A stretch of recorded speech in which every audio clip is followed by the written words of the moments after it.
Well, hello there, and welcome to yet another Merge Roundtable. We got some background music this time. That's kind of cool. That's the Money in the Bank with Frank, baby. Yeah.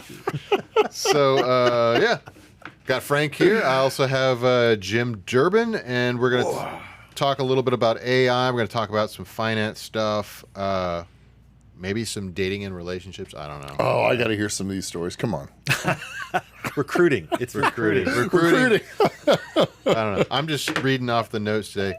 It's been a crazy week in the studio and with the production crew, so we'll probably talk a little bit about that kind of fun. But all that's coming up after this.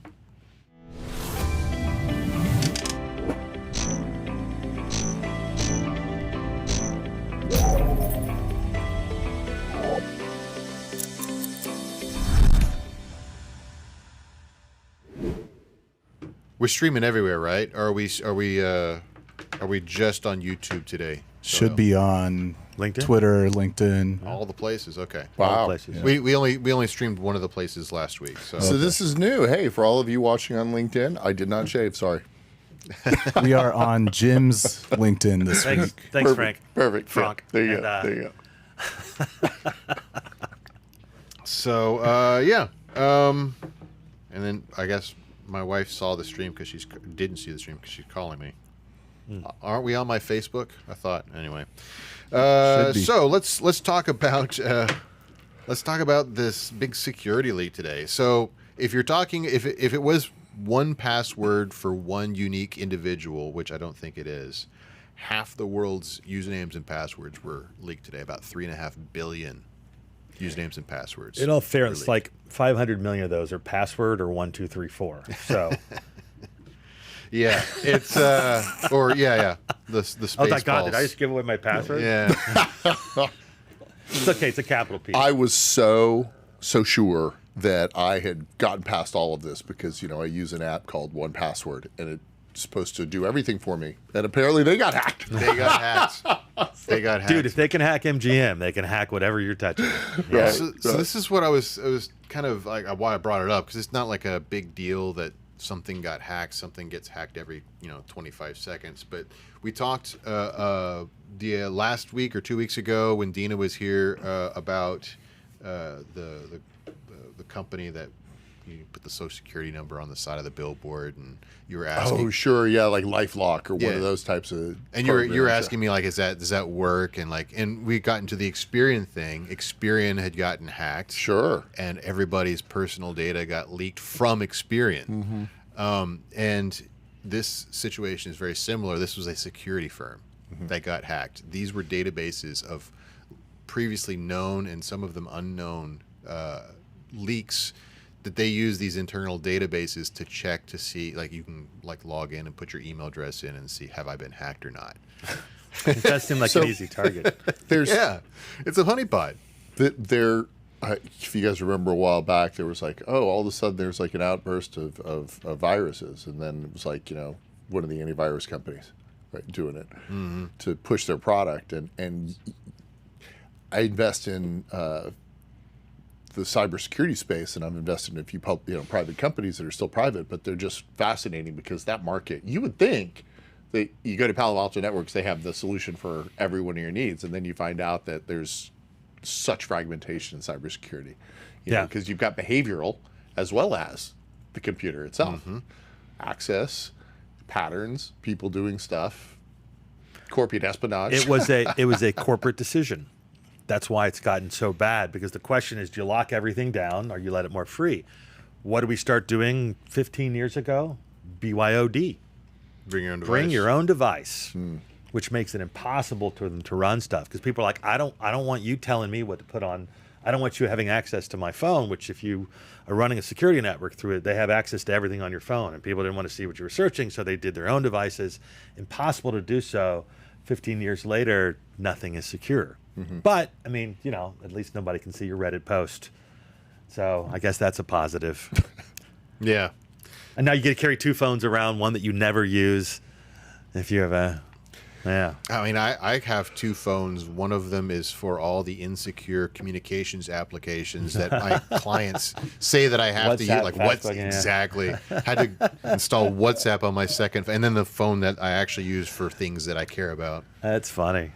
Hey, good news though. I've been assured by everybody in HR tech that our systems are secure. So don't worry about MGM or security companies. HR has got the problem solved. Don't you worry about it. It's like, let me guess. They do it by running everything on Windows 95 because they're about 10, 15 years behind, and nobody makes viruses for Windows 95 Is it anymore. Fox? It might be FoxPro, the FoxPro database. I'm sure there's something in the Cryptonomicon. I'm sure there's something in there. Oh my gosh. So yeah, and then I guess kind of. I mean, I think I can bring it around to a similar topic, but this is somewhat orthogonal. Big story that went around. I picked it up in Bloomberg. Oh, then I'm definitely going to know it. Network neutrality is back. The FCC is saying they're going to try to bring back those net neutrality. Obama-era network neutrality rules, which was a fun time for me, and I put that in air quotes because it was just nothing but ill-informed debate from both sides, and the truth is that nobody cares about the truth when it comes to the FCC debate. I would write these long, like in-depth, like from a technical perspective, why the whole debate around network neutrality was flawed, and they would get like 300 views on We've got Mashable 45 and minutes. Silicon Why don't Angle. you carefully tell Right. us? So if we have 5 or 10 viewers right now, I can make them all tune out real quick.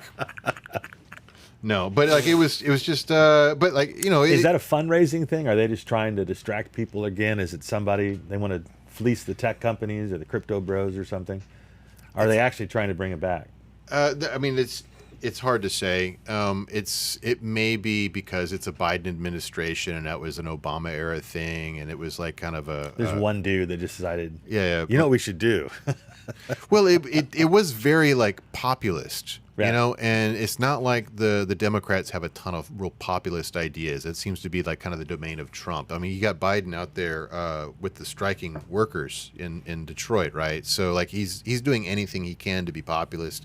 This was a very populist move, you know, back when, because you had people like John Oliver and Jon Stewart and all the comedian commentarians talking about how network neutrality needed to be a thing. And of course they were using flawed arguments in my perspective, and were the mouthpieces of large media organizations. Oh. But you know, it's still because they were in agreement with a very popular comedian in the Obama administration. It made them popular by proxy, and maybe they're trying to recapture that mojo. That could be my cynical That take might here. literally be the definition of where we are now. That's what's important, is are you popular with some random community? The problem is the audiences are so much smaller, so it's harder for them. Like, does Mr. Beast like you? Well, then I guess you're in. you're all right. Yeah, Just look, Travis Kelce decided. By the way, my father, just to make fun of him for a second, my father is now a Taylor Swift fan Oh no! because he's a Kansas City Chiefs fan. What? So whatever Kelce sees, he goes, I guess I'm a Taylor. He has no clue what a Swiftie is. But just to let you know, that's the power of it. My 71-year-old Is he a boomer. fan of ranch? Do they have ranch dressing? Is that also the? No, I think she was at the game and she headline said she was eating Oh, yeah, chicken ketchup and tenders. ranch? Yeah, seemingly ranch. Well, it depends. If he's watching this now he is. So It's your dad. He's not watching this right now. So again,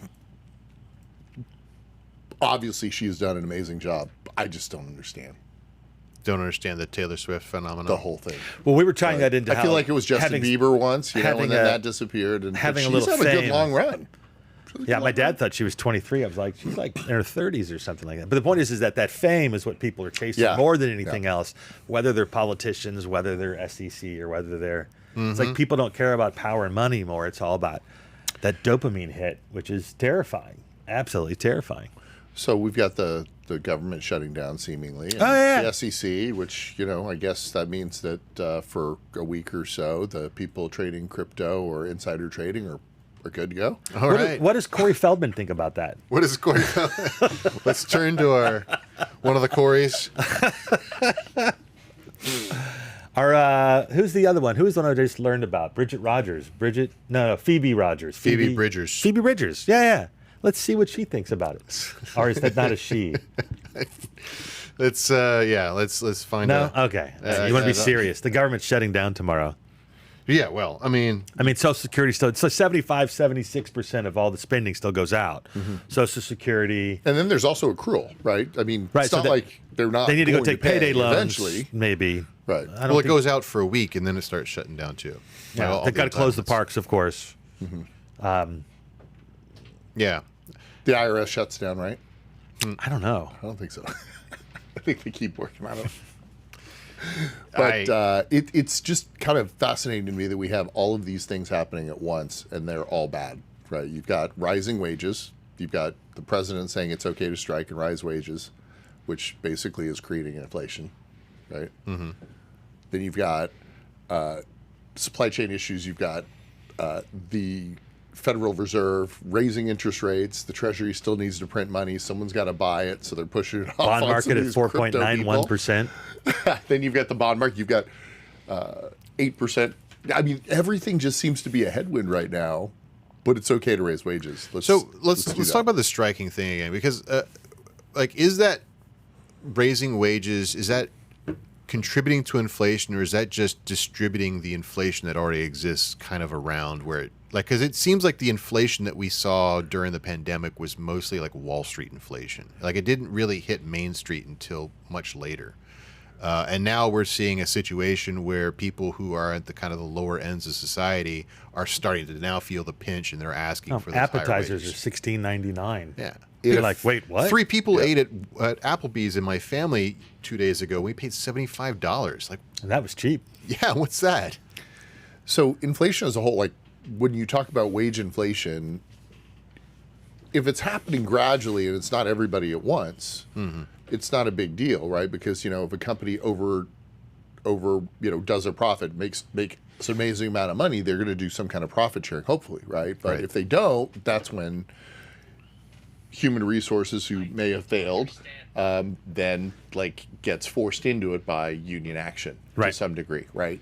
And so effectively, if it's just happening in one place or another, that's one thing. But we have interest rates that have been going up across the board for everything, and it's affecting everyone. The only Mortgages are reason at it's 8% affecting, right now. They're supposed to go to 9%.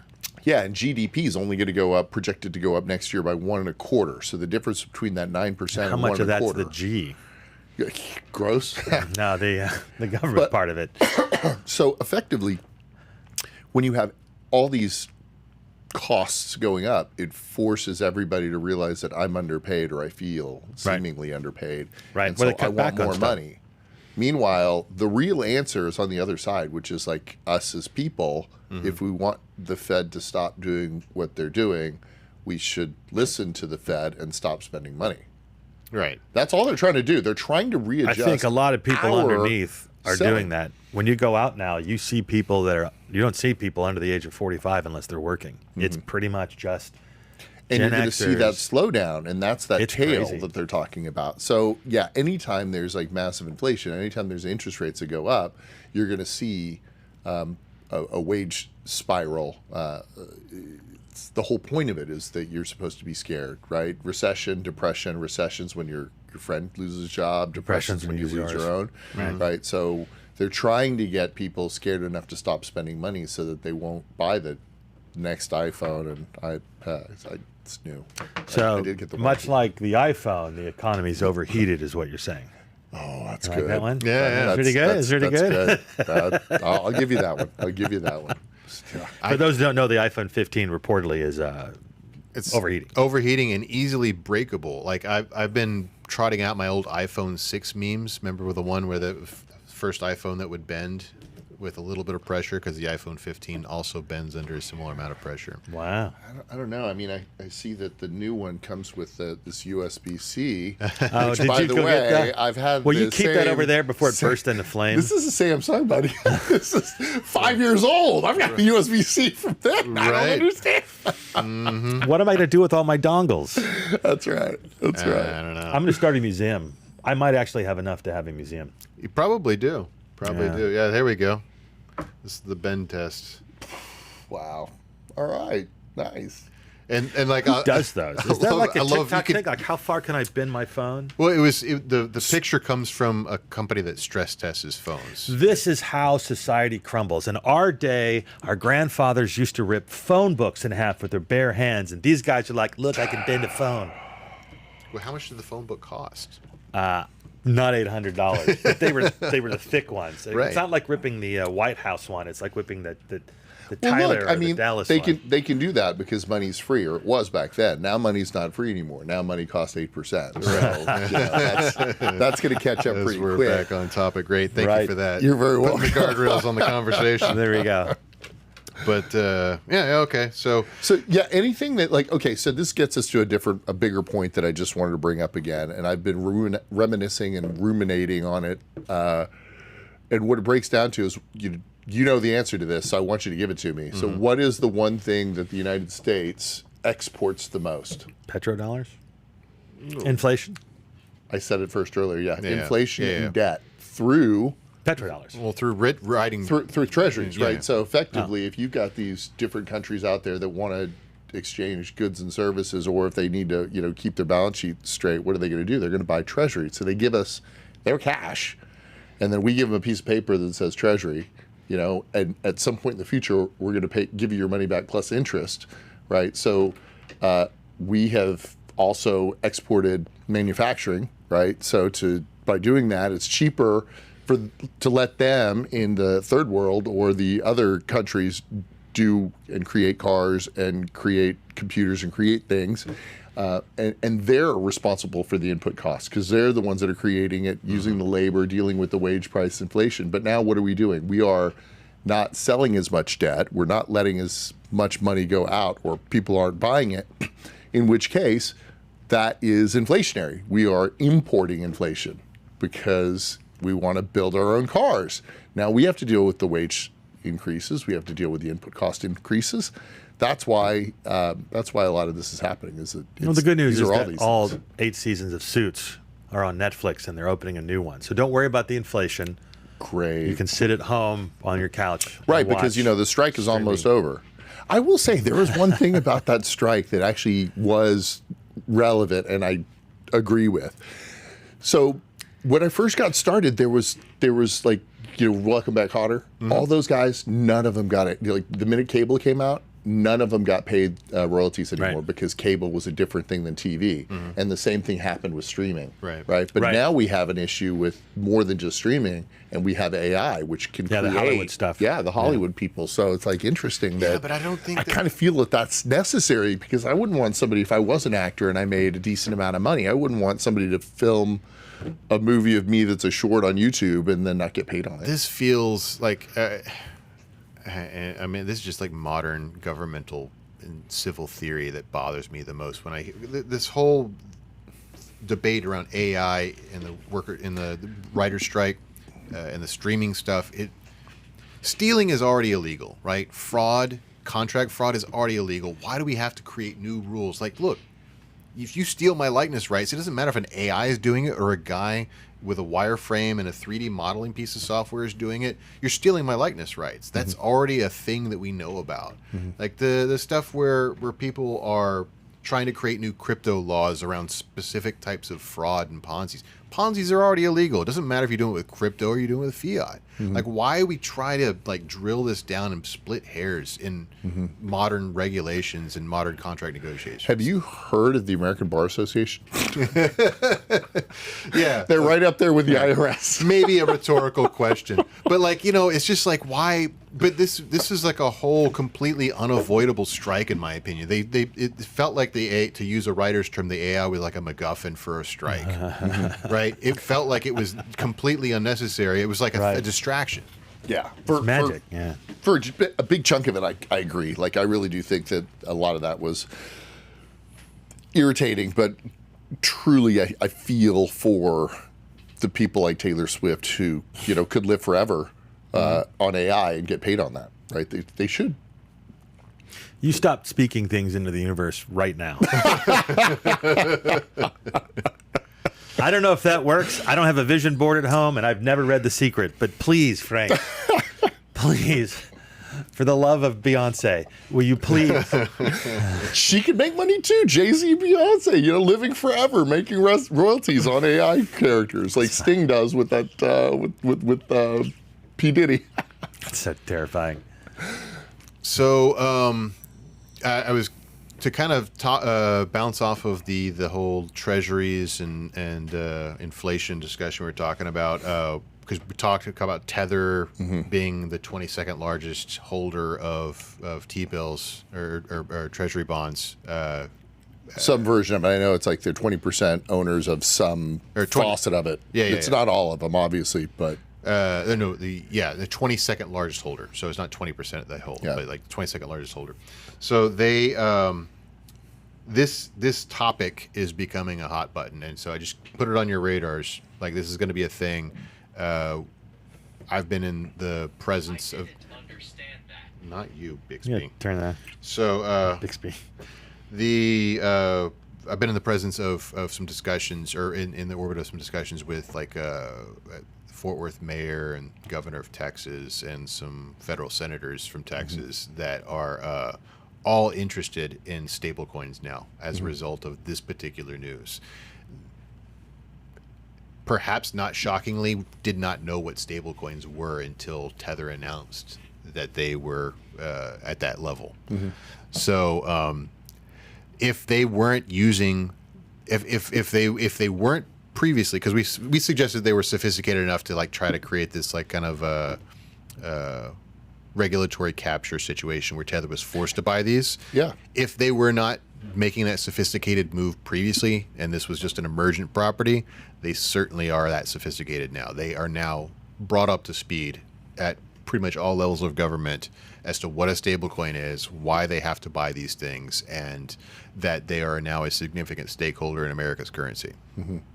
Yeah, I really do think that was an interesting regulatory capture to make a rule and say that the only way that you could be considered a stable dollar coin is that you have to own dollar-denominated bonds that are stable, which is going to be treasury. So by virtue of saying that, they found a new buyer for whatever percentage of the treasuries that were outstanding that China wasn't buying, that the Federal Reserve wasn't buying, So, yeah, they found themselves a good third party here. We're not buying it, but you can have it. I mean, so we're talking about a particular market where it could very easily in the next 2 to 3 years rise to about just one stable coin could be a couple $1 trillion market cap. And the percentage of treasury bills that they would have to purchase in lieu of the commercial paper they were previously using to back that is significant compared to our total money supply. Can you walk me through, just like a little baby for a moment? This is something that's been bothering me for a little while. You've got these enormous companies, these fund companies, Fidelity, who are the other ones? Franklin Templeton, and JP Morgan. So all these people that are looking to start these Bitcoin ETFs, they're going to have to be backed by the actual underlying. The ETFs. So you're talking like Vanguard, actually have a whole Fidelity, list. Vanguard, So BlackRock, yeah. So Bitwise. Under the assumption that maybe these do get through, because as we know, the SEC has been slapped on the wrist and said, you guys are not allowed to do this. Like as we speak right now in Congress, they're getting slapped again. Yeah. So what happens? Do they borrow against people that are out there that own it already? Because there's a limited amount, and we know that these companies are enormous, so they're going to have to, like, where are they going to get the coin? This is why people talk about hyper Bitcoinization. And why it's feasible that Tether could become a multi-trillion-dollar market cap stablecoin, right? So looking at the ecosystem for a minute, like it's just like any finite thing. So if you have, And this is if you have a $500 million or $500 billion worth of demand going into Bitcoin, the price of Bitcoin goes up by 3 decimal points. You know, it's just there's a finite amount. You can speak that into the universe. Right. There we I'm go. okay with that one.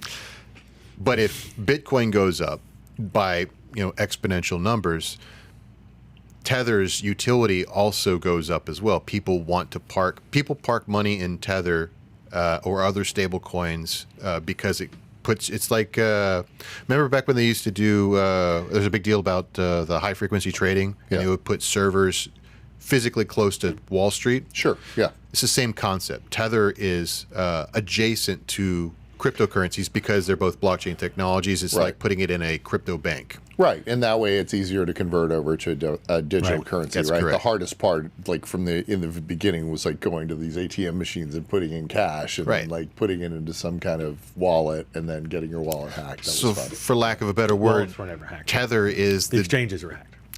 for lack of a better word, Tether is the Bitcoin ATM for the cryptocurrency world. Right. So it's a good parking lot. It's a money market fund. Right. Yeah. Right. So, exactly. in a sense, not precisely, but pretty close. Yeah. Apparently not I exactly. think I get it. As far as the rails go, it is the parking lot until you make a decision as to which crypto. asset or which There crypto you to go. buy it into. Yeah, Precisely. right. Yeah. I'm trying to remember. We talked about this when you did your stablecoin video, but is Tether used for utility in any other regard besides? No, what it you're has talking no about? other utility other than being a stable coin. And that's that's a feature of stablecoins across the board. For the most part, yeah. I mean, the only other one that you can say has utility outside of being a stablecoin is the MakerDAO DAI stablecoin ecosystem, because it's a collateralized debt note, and so you can use that as a way to short fiat potentially, but that's not the primary usage. Got you. Yeah, that makes sense. I think that when we talked about it, I asked you that same thing because it basically serves a market monetary service, nothing else. So to pivot just for a second, because something else that just popped into my head was I had a meeting yesterday with a company called the State Registry, which was really fascinating because they work through the Plaid network, which allows you to aggregate all of your different accounts in different places and have it go into one spot, and you can see all of your assets on one screen, right? And they've worked with them so that you can link it all, but for a different reason, and that is, think of it as an add-on that you're able to upload and keep track of and give access to your attorney, to your financial advisor, to your family members that actually have now on chain. So they're theoretically, they said they're on chain. I have to keep due diligence, but Plaid? like no, the the state other. registry, because it. if you upload your will, Right. and then the attorney has access, the family member has access, you don't have the problems that you had before, Lost which it is in like a my safe. Did you sign it correctly? my business partner passes away. I know he had a will and it disappears, right? So you never know. But this is, and I like the idea of the on-chain because then you can tell whether or not it's the right one, Instantly auditable, yeah. right? Yeah.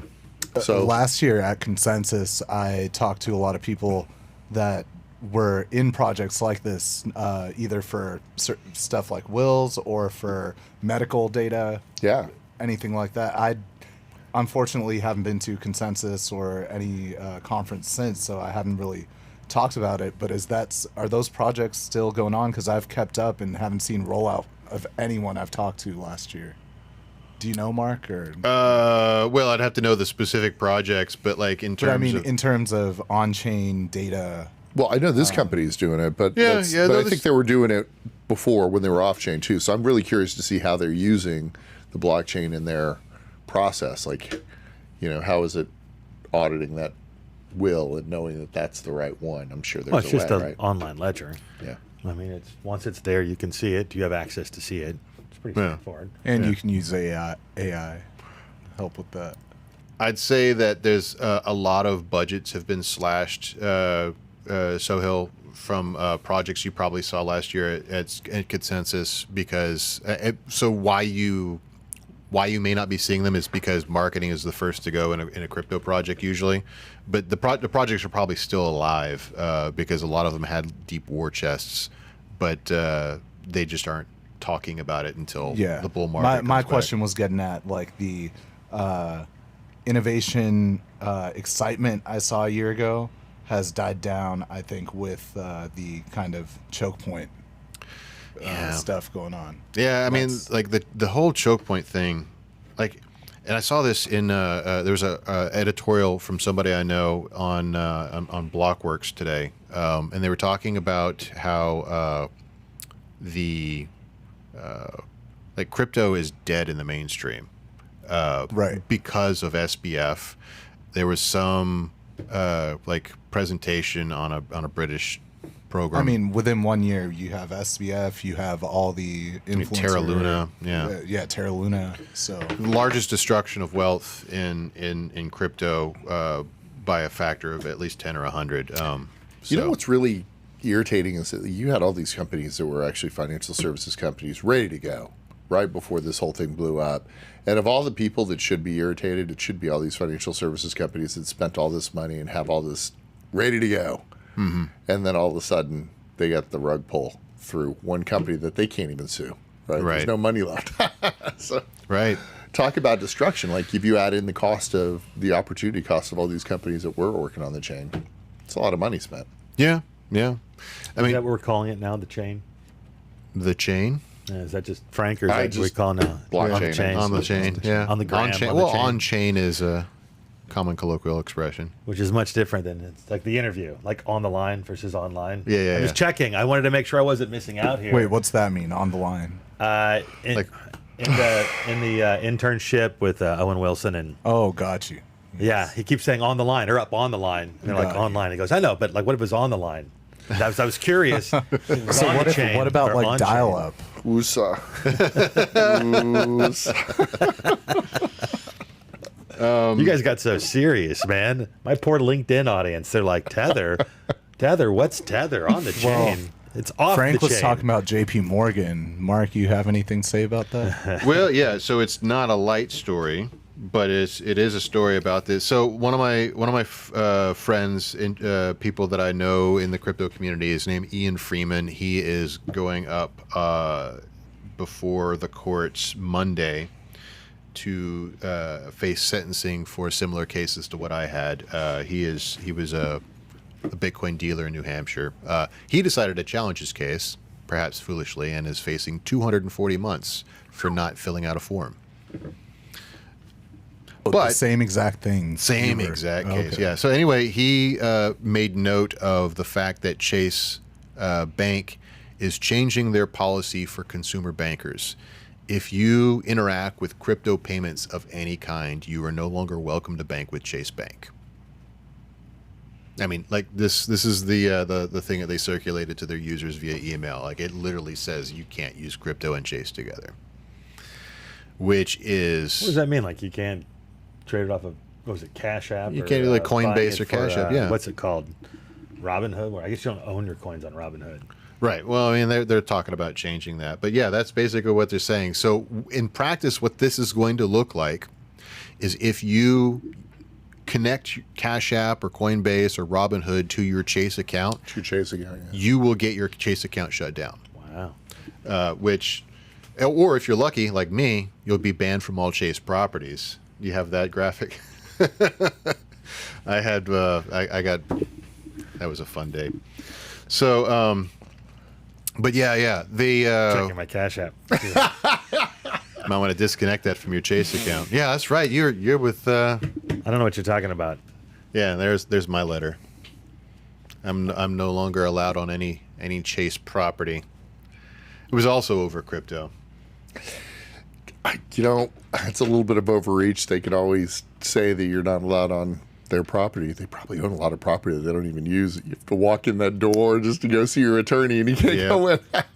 Yeah, yeah. I mean, there's that big Chase building right by my house. It's can't go. Yeah, I into mean, it. well, we know that a lot of these bigger firms have to do something like that just because they don't want to spend the money to safeguard assets in a different way. So, it's the first time. I mean, it's like a lot of regional banks and smaller banks have specifically mentioned crypto in like these refusal to do business letters. They just call it risk management, or they won't specifically say why they're closing your account. I've had 30 or 40 accounts shut down over the years because of my OTC business, and they 9 times out of 10 will just say, you know. It's just such an odd thing. It's like saying, listen, if you order from Portillo's and your credit card for Bank of America says Portillo's, but then you move money from Bank of America over to Chase, well, we're shutting down your Chase account because we told you not to order hot dogs. Because that literally is the thinking behind it, because you're not That would buying probably it. be a little more beneficial. You're though. not buying it with your Chase card. right. You're just linked to an app that has nothing to do with it. So my question is, when credit cards came out, right? Was this also an issue? Because like right now, all these banks have credit cards, right, Frank? And they have extensive fraud protection. They're not telling you you can't use your card for this or that. They do it after the fact, right? Is this just a new adoption thing? I need to look at it closer, because I'm just sitting here thinking about like life, liberty, and property, right? Like they're not supposed to tell me what unless it's actually illegal. They're not allowed to tell me what I can and can't own. Well, it's a that's the private thing. thing. Firearms, firearm accessories, that's the whole point of the No, choke point. not supposed to use it in a certain way, right? But you can't tell me I can't own it. Now, if I can't own it and then work with you, that's fine with that thing. But like me having it and owning it and then you getting rid of my accounts, even though I've never actually had it. So I'm curious. I'm really curious to see how that's worded. Well, the Because verbiage that sounds of, right there of that smacks of constitutionality. The verbiage of Chase's memo says that we're doing this because of a lot of fraudsters that are using crypto to Build people out of money somehow. right. Yeah. that happens probably more with fiat, right? I mean, than crypto. So how I don't like it. Just reeks of not understanding. What if you have Spotify pulling from your Chase account? Because Spotify works with like 80 different payment rail systems. And Spotify, who does I think business it's one with of the things crypto, that's in place that if they feel like doing it, it's sitting there. It's not going to. They're not going to unleash everybody who has $80 worth of Doge. They're not going to lose their account. But theoretically, if they needed does to, anyone have that much Doge anymore? Elon probably it's quite still a bit. It's like 20 million worth of. No, but that's the thing. It's the whole point is that when they need to, they can come after you, which is exactly what happened in Right, Britain. that's with Farage. but this You have is- the wrong that's political making view. legislation with regulation. You buy the wrong Chick-fil-A issues. sandwich. Yeah. You live in the wrong state. It's a way to, if they need to, they now have the way to shut you down. Well, but see, no, I think it's more than that, because I know they were shutting people down just like that already before. They didn't need to send out a memo.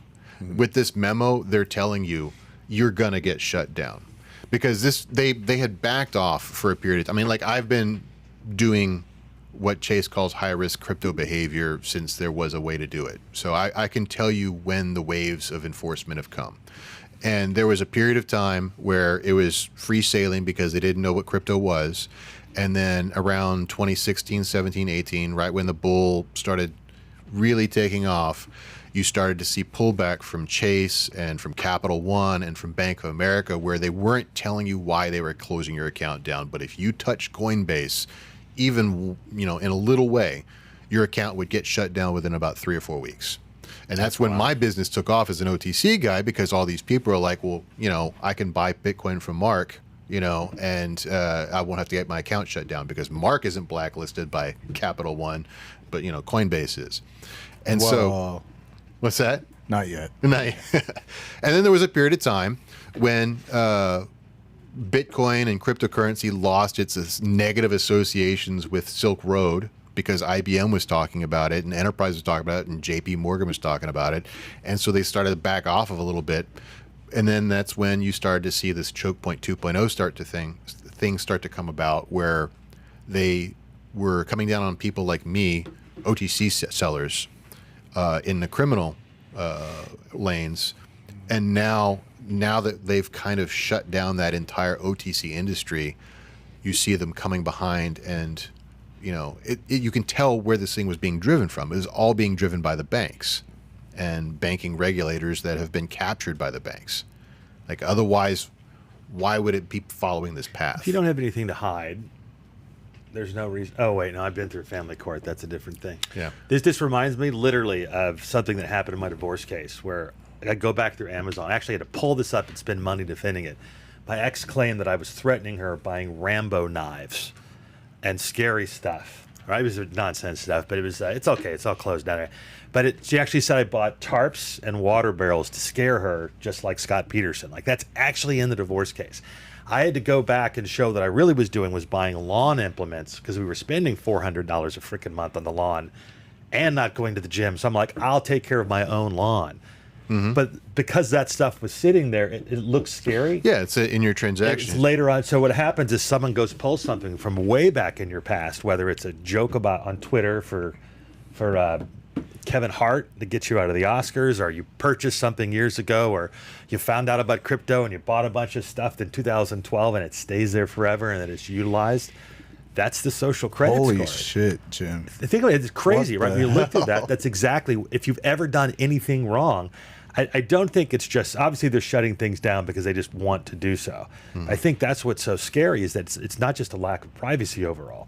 It's that literally the goal is everybody's going to do something wrong.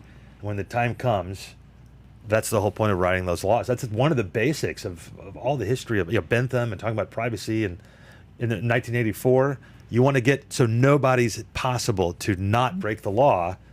So they have you, similar to what you once talked about in prison. You cannot be clean, and if you're clean, they don't trust you. Right. They want something on you so that they have you under control. And even if it's not the government, it could be random social mobs, teachers, families, ex-wives or husbands. The whole idea is that there's no such thing as a good person. Everybody gets taken down. I'm just fascinated because, I mean, that was actually the first that I saw that. I'm sure they may or may not have sent that to me because, of course, my bank got bought by Chase. First Republic, I got taken out. But, I don't know, 2017, 2018, one of my friends gave me Monero, gave me one, just as you got to get into this thing. And so, of course, I got a Coinbase wallet, right? I get the Monero in there. Never done a transaction, but I'm sure it's linked to my Chase account. Right. I heard of my First Republic account, and I'm like, how many people may get hammered by that? It's I'm sure they can see the bank links. They can see who you're connected to. And so I'm like... You don't even think about it. You link to something 8 years ago on your phone that you keep re-upping. Which, of course, I can't seem to log into, so... Right. Frank, you're cooked. Yeah, Monero, and it's not just some Mickey Mouse Dogecoin or anything. That's Monero. That's the dark web stuff right there. Yeah, that's the bad stuff. That's the scary one. That's the one that has the flip-up shoulder thing. Yeah. It's got the scary pistol grip on the Monero. Right. There you go. Right. But just a quick Sohill aside, Jim, I haven't read Bentham or even thought about that stuff because I thought I had my ideas in place, and maybe it's time again. It'll scare the crap. They're being used as how-tos as opposed to warnings, which is the scariest. Yeah. We thought 1984 was just a little bit of a joke, and now you see all this they other love stuff that from shit. utopianism. Now you're like, wait a minute. If you want to have it fun, just take what somebody's saying, drop it into ChatGPT, and ask the philosophical and the etymological background of why they're saying those things, and it'll start to spit those out. Yeah, it's You know really what good. the actual guidebook is Brave New World. Mm-hmm.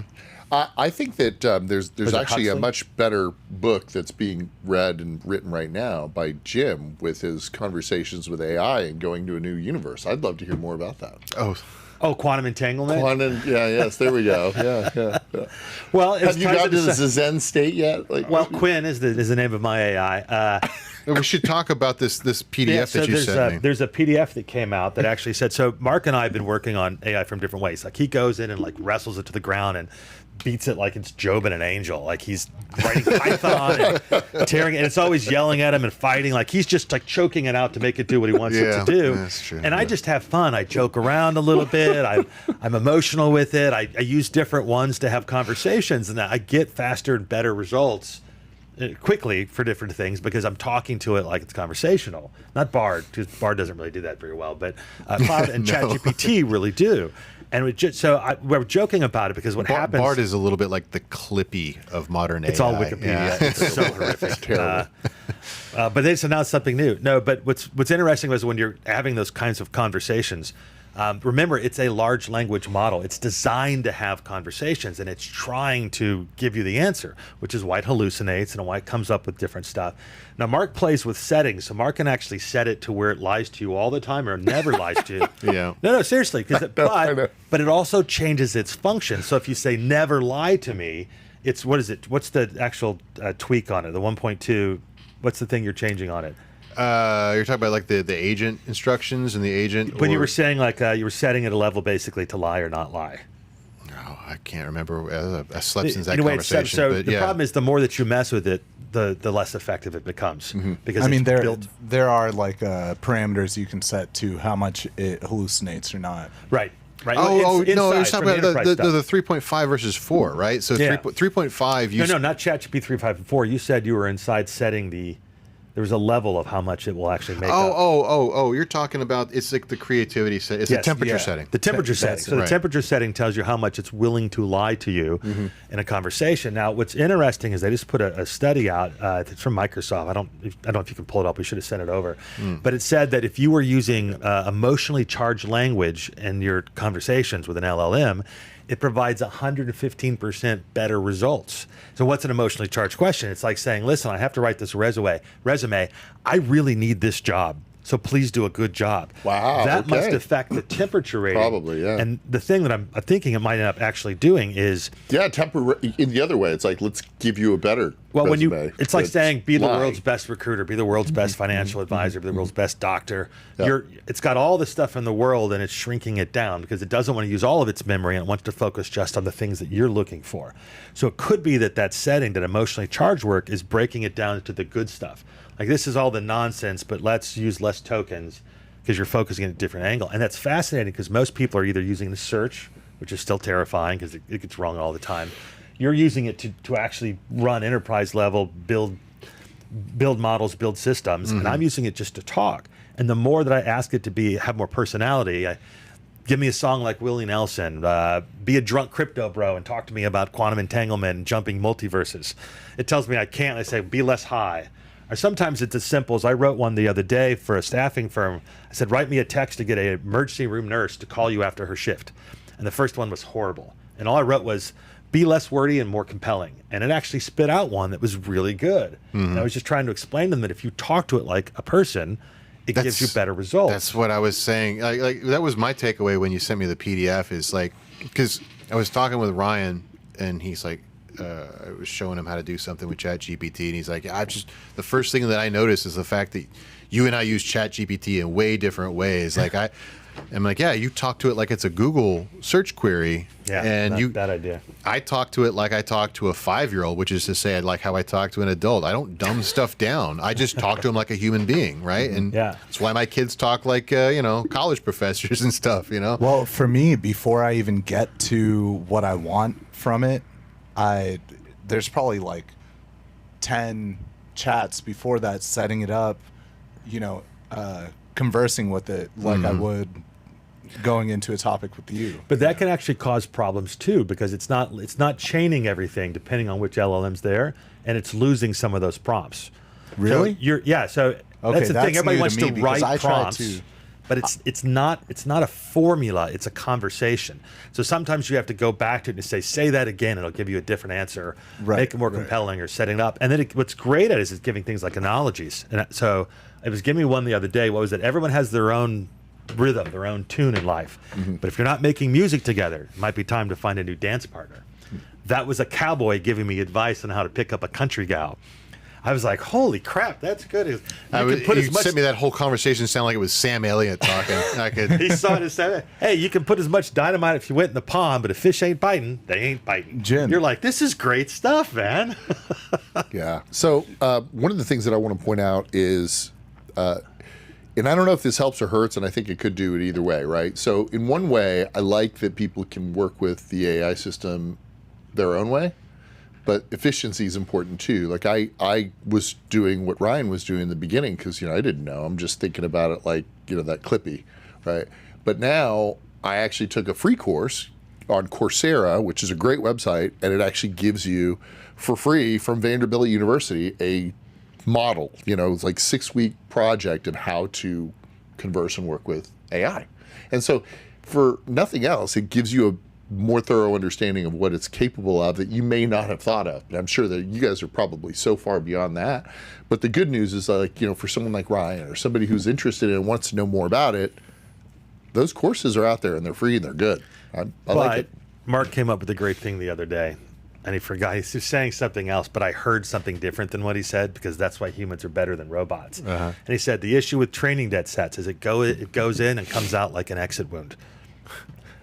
So here's the problem: is they keep using those data sets and they keep tweaking it, saying what you can and can't do, and you're using your prompts. That's what I was saying. So you have this, right. you inject your prompt, you're putting your stuff in there, you feel like you're doing a great job. And you know what an exit wound is? If you've ever shot a boar, say in Texas, because they're invasive species and they need to be, the entry room is very big. The exit wound is an enormous gaping hole in the back. And that's what's happening with a lot of those is you go in, if you put it, depending on the time of day you put in that answer, and if you're using 3.5 or 4.0, how you wrote it, you may think you're getting one answer. The answer in the back may be ridiculous. Because those data sets get worse and worse, you can't train it on the same data. Right. Now they're being sued for what they're using. This is why Bard just basically uses Wikipedia, which Wikipedia is not a great data set. Wikipedia is not an accurate place. It is just made up UGI. We know this because if you go anything that's political we know or that current, like Quora, there's like a better data sets out there, but then you have but to even actually Quora, all of them them have changed. Right. Like if it was Quora before 2012, I'd be like, go for it. How are they being trained? So Wait, was Quora good? Oh yeah, Quora used to be great. Are you shitting me? For a moment, yeah. I used to get a million views. I mean, it was fantastic, and then it just went. Then everybody jumped Yahoo in and did the same thing. It was much better than that. So ultimately, I guess what I'm trying to figure out is you need a starting point anyway, right? Somebody started with when you're learning how to code, you have to understand letters first, right? And so this is, I think, for me, what it was helpful is it broadened my idea set as to what I should do and how I should talk to it. Maybe it's going to give me a better answer if I say, hello, you can address me as Frank. I'm a certified financial planner licensed with FINRA in multiple states. I'm looking to get data on census material from this year. Give me this specifically, The which personal is assistance. yeah, which is again, before I might have just said, hey, find me the data for this, and then didn't realize that I could also continue and say, and I want you to spit it out like that, right? So instead of doing it yourself, That's the beauty. yeah, that's a lot of that It actually productivity works really that we've great. been talking This about. is the beauty of how these LLMs work is the fact that you can structure data in any way that any human knows how to structure data. Like my favorite thing to do now is when I'm working with it programmatically is say spit it out as a JSON feed, which you don't really know what that is unless you're a dev, but that's the format for data that web pages use kind of in the back end of things.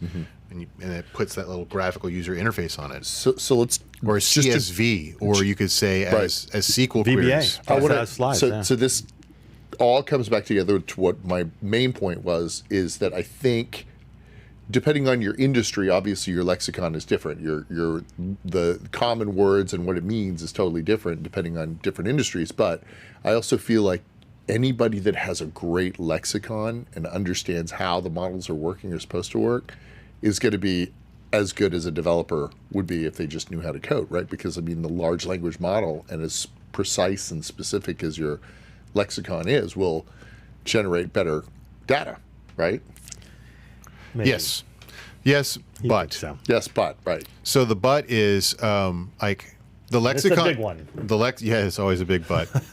The lexicon is important, but it's also like my ability to speak intelligently and tell it how to make good software comes from 20 years of making decent software, Right. and knowing how things break and whatnot. And so I can, occasionally I still find myself going down a cul-de-sac. Yesterday I was working with ChatGPT to develop a sorting algorithm for something. I'm not going to get into the details. And we spent all day, building and testing on something. It's eventually I'm going to have to just scrap that entire day's worth of work. But like a developer without an AI working with a team, that may be a 6-month cul-de-sac developing software or working with a computer science concept, And then finding out it doesn't work. And now me as a senior dev that can architect software can just not direct a team or direct an AI to do that sort of thing with my advanced lexicon abilities and all these other things. You don't have that if you're a junior or a brand new person still working with the smartest brain. That in is the world. biggest problem is you're not training people. So looking at it, bringing it over to recruiting and resumes. I was arguing about this the other day.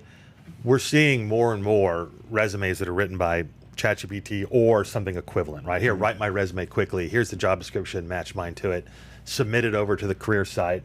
And then they're bragging, oh, I got this many interviews for it. You pay $115. There's more and more of it going on, showing up on TikTok and LinkedIn. So I've been warning our industry that, hey, you're getting more resumes, but they're not the real resumes.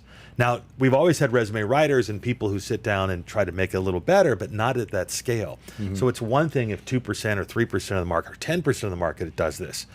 When 70% of the market does it, and oh, by the way, now they're doing it 500 times instead of 3 or 4 or 5 times, you have a massive flood of resumes. The more they write, the more they look the same using these AIs, which means that you have a whole group of people who all look the same on paper.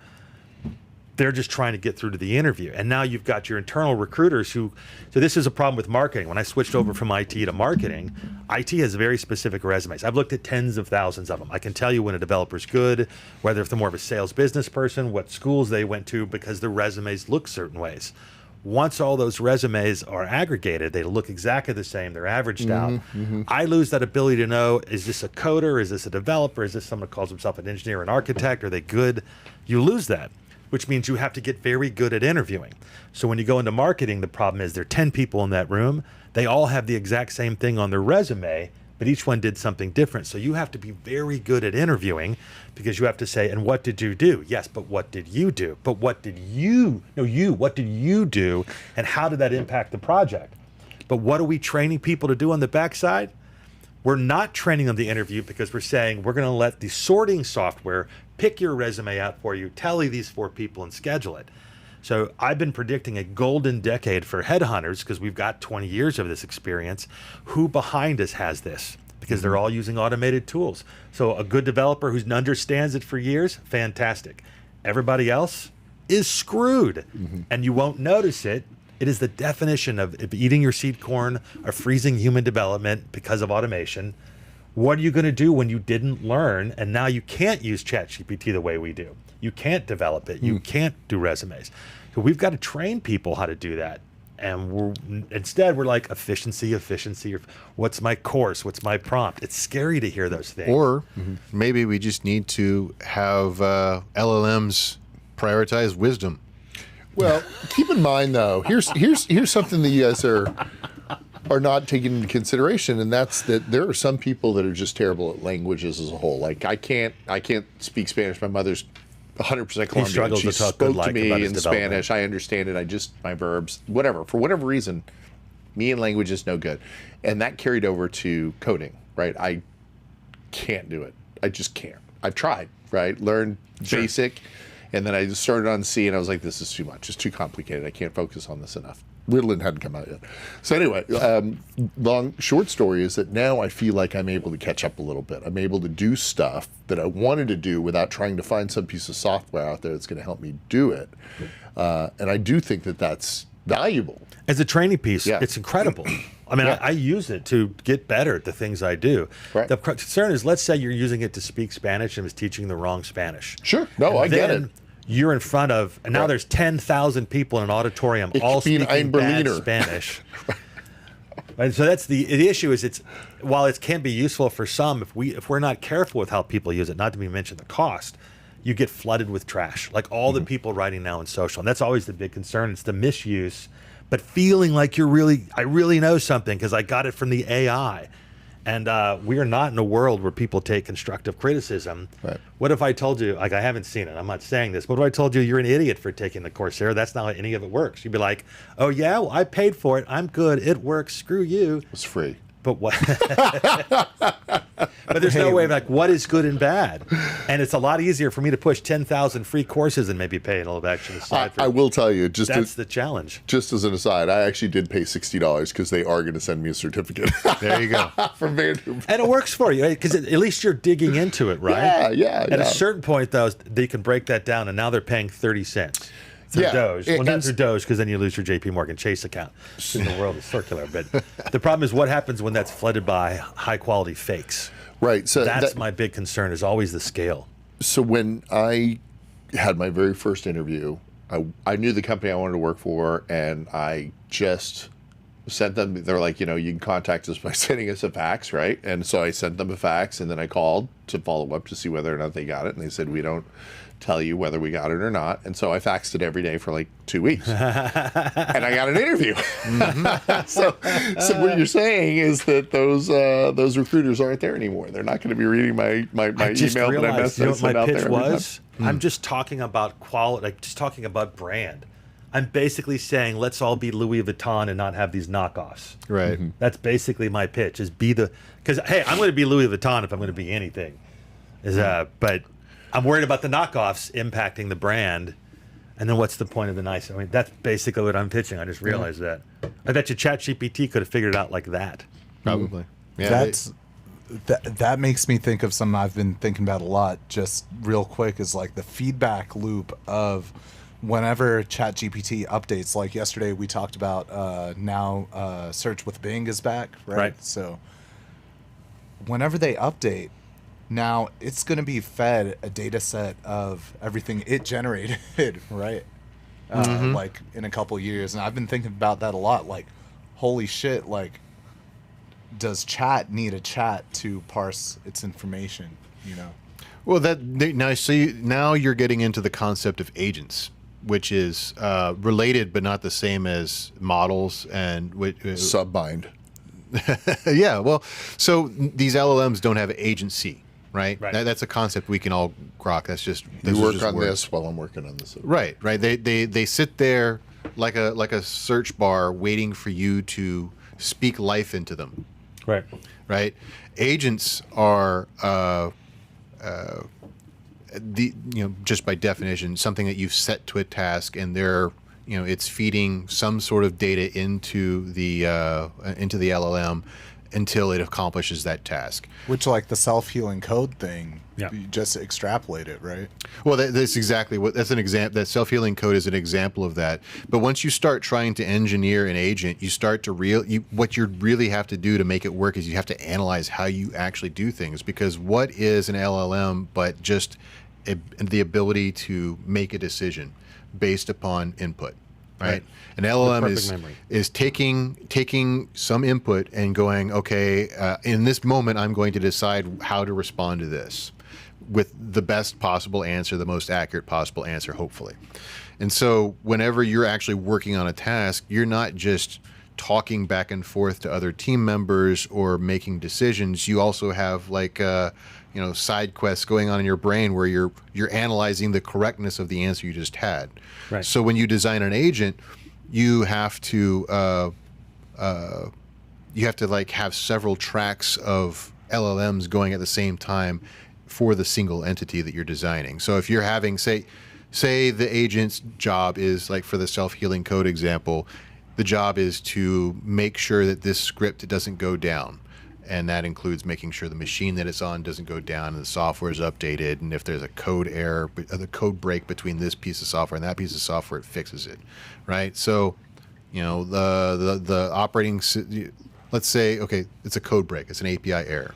Something got updated on the API and now it doesn't execute properly anymore. It has to... That stands for Application Programming Interface. That's correct. Very good. I should have a bell for that. Yeah. Ding. So you say it finds this program break. You've got to go out and try to make a couple fixes locally because you don't want to research if you don't have to. But the things that you don't do, or things that you do don't work because the program's still not executing. So you've got to run it, check to see the outlook of the log is working. Okay, so I'm going to make the next choice and it's still not working. Then you've got to analyze, okay, what point How many failures do I have to have before I try a different tactic? Everyone knows the answer is 42. Right. Oh, it's worse than that. The answer is that you had a power outage in the city next to you, and because it can't get access to that server, it decides to shut down the entire West Coast to make sure it has enough energy to self-repair. So be careful how self-repairing. Well, this is the point. That's what an agent will do. Now imagine a million agents. Well, see, this goes back to the whole BlackRock clip that's been haunting me for the last 2 weeks. Every time Mark posts it, it's not a monolithic situation. These are all competing interests. Right. All these agents are not one entity. They're all aspects of the same. Even if they're all running off a ChatGPT, they all have their own agendas. They're just using ChatGPT as the decision-making So imagine engine. if you started using it to make financial decisions, and then one day it just stopped doing a good job, but your entire company is built on that automation. Yeah. And it just starts making stuff up because too many competing agents, or someone dumped a bunch of agents to mess with you, and they made 20 million, and all of a sudden, or 200 million, all of a sudden it stops working because you decided to be just automated. How does one... What? It's Halloween's coming up. That's one what I'm is doing. like an entity, right? Like I'm just talking about like a small business or whatever. Right. How do you have your own, like obviously people's big fear is that like you're putting data in, you're training, you're helping to train their model. Right. If you put in your own data, they've got access to your data. How would one create their own sandbox and train, not, I don't even know if you call it train your own model, but basically. You pray for the enterprise version. Well, I have the enterprise version like the Chat GPT-4, right? But like, No, not the $20 one, the one where you're paying for each token. Oh, okay. Yeah. All right. The one where you're building your own instance and your own stamp. But the problem is what's the cost of the tokens, and that's expected to go up, right?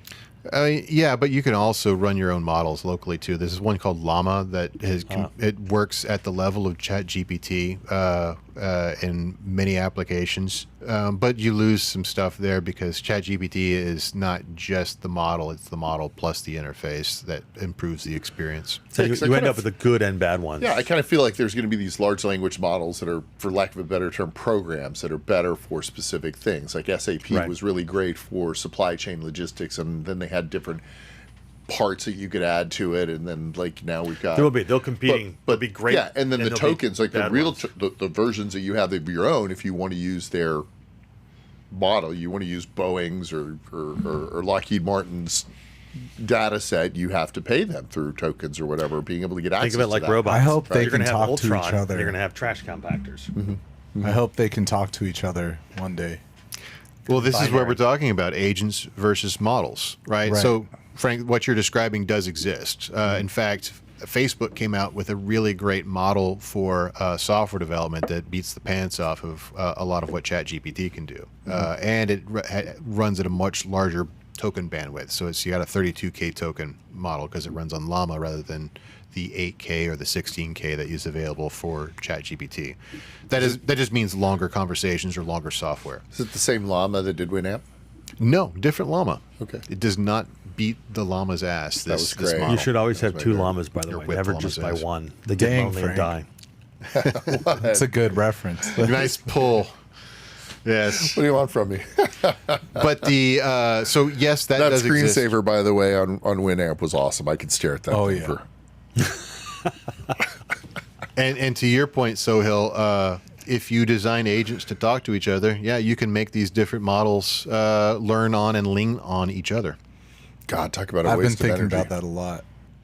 Waste of, or is it a Like, productive use of? If you have like asking it to do very terrible things, just stupid things. Yeah, Give like impersonate Sam.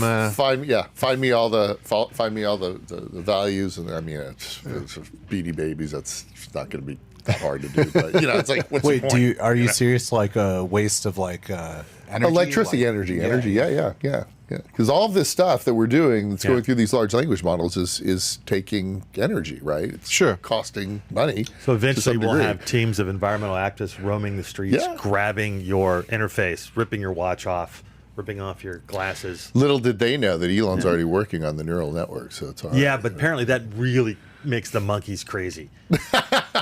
Great. Yeah, the Can't monkeys are imagine having what- severe problems with the Neuralink. Okay. I did read that somewhere. I'm not Yeah, sure which part of that. don't was. worry, Jim. We got human trials now. So. Oh God. Oh, that's I just No, the energy thing. Please, let's talk about that on one of our shows or Roundtable or something. I'm going to do a little teaser. So there's a company that I invested in. It's a private company. They just got outed fairly recently on Axios, and they have, originally the thought process was it was going to be a bridge technology, and it's basically able to break down methane or natural gas into pure components. It's a closed loop system, and it breaks down carbon, literally comes out as a powder, and then hydrogen.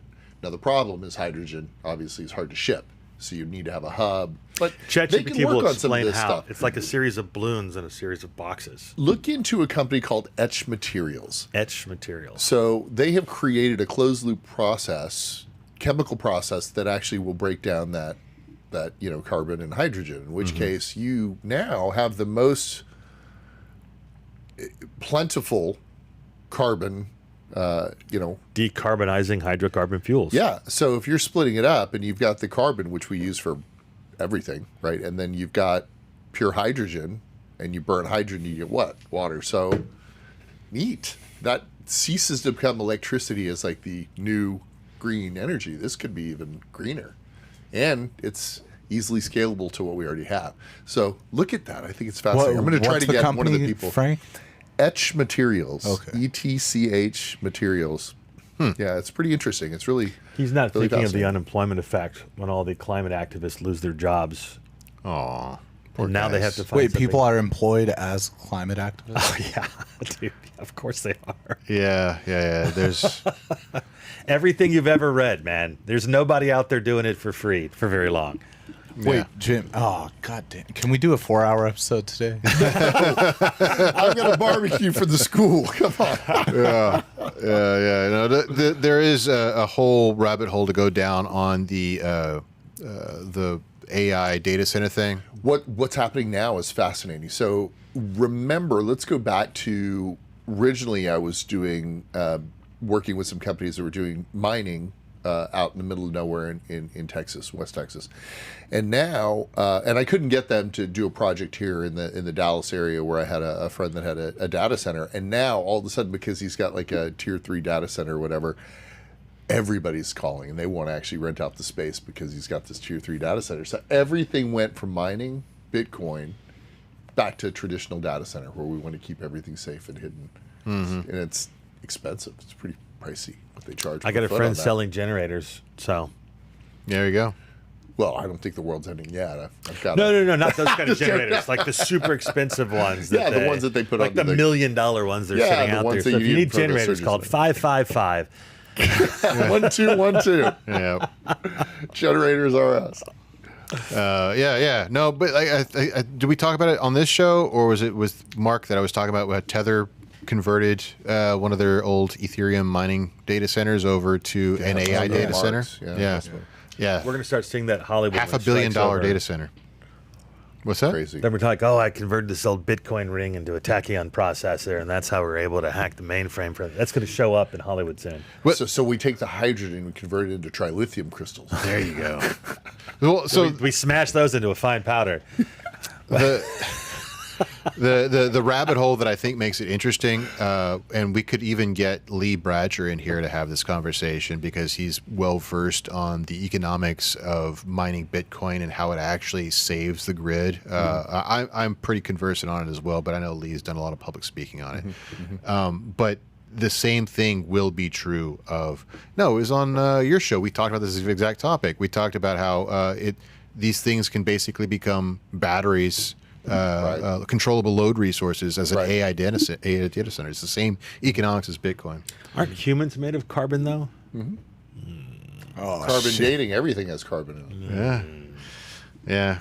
Speaking, all comes So back we- to When he's Yeah, mentioned race. batteries, you're talking about breaking down carbon, and all I'm thinking. I'm not I think saying I've- breaking down, I'm I saying think I've using seen- carbon as I it think I've is. seen this one before. Yeah. Yeah. And the 3D. sequels weren't as good as the Maybe original. I should start writing for Hollywood. There you go. I think you'd be good at it. Nobody would let. Well, we're That's way too over. far out. That would never. You'd be in the back room, though. They're not going to let you out on stage. Conspiracy theories are now just called early spoiler alerts. That's what I saw the other day on Twitter.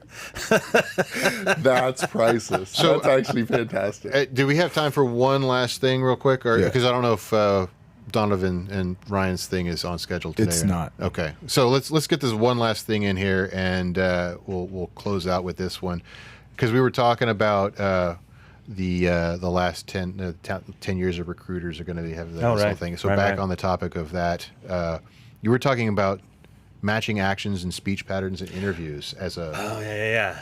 So I don't know how this came up for something, but I was thinking about it in the context of this.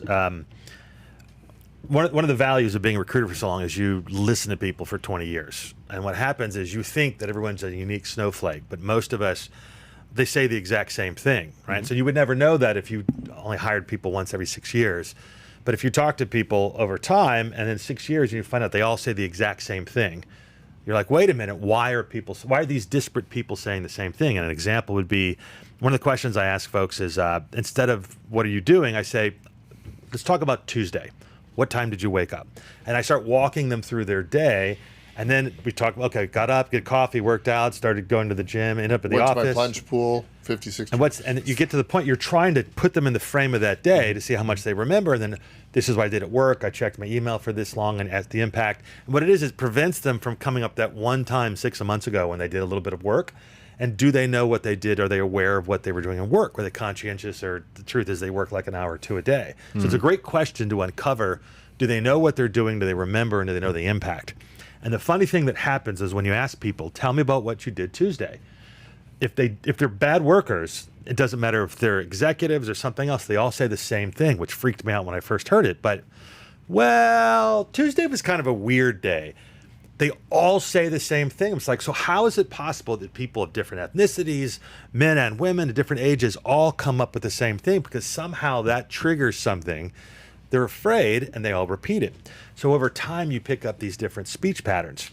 And so a perfect example is as a recruiter, if I'm trying to hire Frank for Mark's company, I got to know if Frank's really serious about taking the job.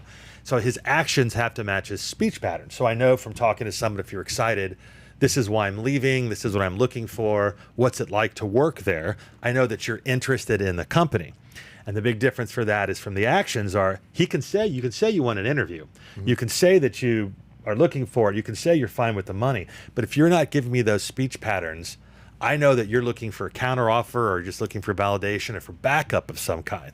So when we look at that in terms of like the type of things you lose when you go into automation is that if you haven't heard those before, like if you hear someone talking about money, you know if they're serious or don't have it because you've talked to enough people with money and people without. And people without have a whole different approach to it. It's like wearing nice watches versus not. You can just tell from the patterns. If you don't take the time to learn all that, though, you're completely lost because you're basically starting over with each and every single interview.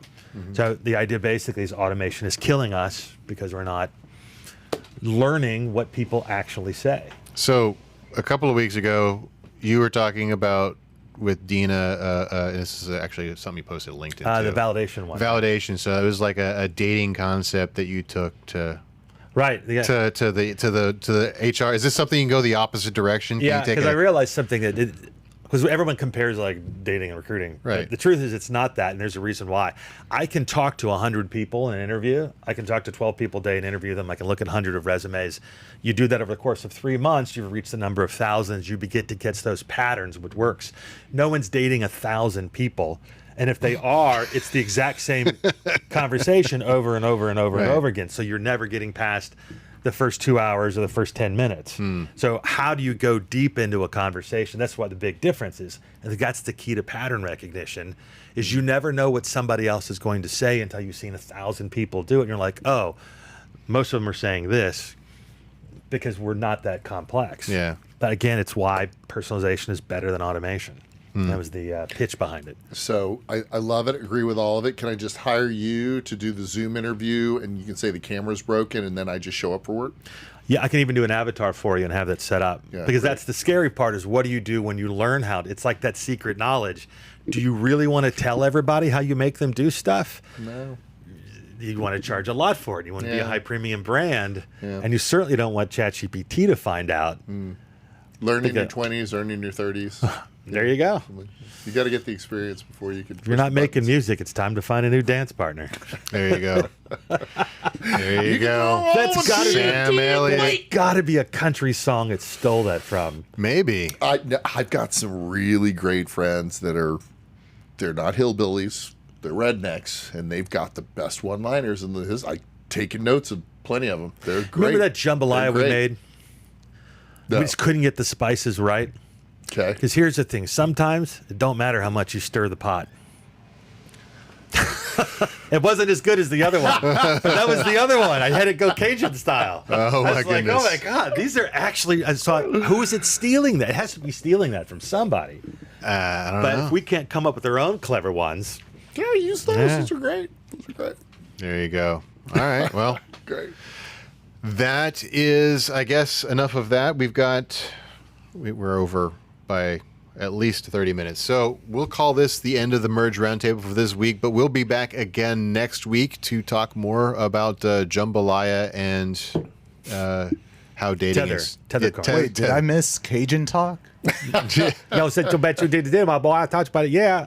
Oh no, don't do that. Darn Wait, dang all the Durbin, thing out are there. you Cajun, Jim? No. Oh No, yeah, no, you that was can't a do terrible Cajun accent. Yeah, that was Everybody- real bad. It's embarrassing. I lived near Louisiana at one point. Is that close enough? No. Okay, sorry, Mark. That's all right. That's it. That's the show.